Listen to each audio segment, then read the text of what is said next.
అయినా ఎన్టీఆర్ గురించి నువ్వు మాట్లాడుతున్నావు. అసలు ఎన్టీఆర్ గారు ఆ పార్టీ ఎప్పుడు పుట్టిందండి? రాహుల్ గాంధీ మన ముఖ్యమంత్రి రాజీవ్ గాంధీ గారు మన ముఖ్యమంత్రి అంజయ్య గారిని అవమానిస్తే కదా తెలుగువారి ఆత్మగౌరవ నినాదంతో పుట్టింది ఆనాడు తెలుగుదేశం పార్టీ. ఇదే కాంగ్రెస్ పార్టీ ప్రధానమంత్రి రాజీవ్ గాంధీ గారు మన ముఖ్యమంత్రి అంజయ్య గారిని అవమానిస్తే ఆ రోజు తెలుగుదేశం పార్టీ పుట్టింది. తెలుగుదేశం పుట్టుకనే కాంగ్రెస్ వ్యతిరేకంగా. ఎన్టీఆర్ గారు ఆనాడు కాంగ్రెస్ పార్టీకి వ్యతిరేకంగా జాతీయ స్థాయిలో నేషనల్ ఫ్రంట్ నెలకొల్పిండు కదా.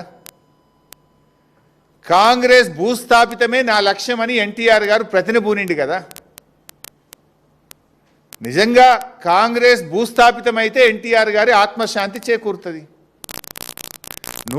నీకు అంత ప్రేమ ఉంటే పోయి తెలుగుదేశంలో ఉండే నువ్వు ఎందుకు కాంగ్రెస్లోకి వచ్చినావు?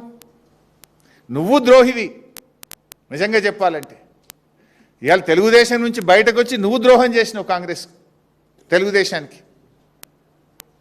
ఇవాళ నువ్వు ఎన్టీఆర్ గురించి మాట్లాడే అర్హత ఉందా?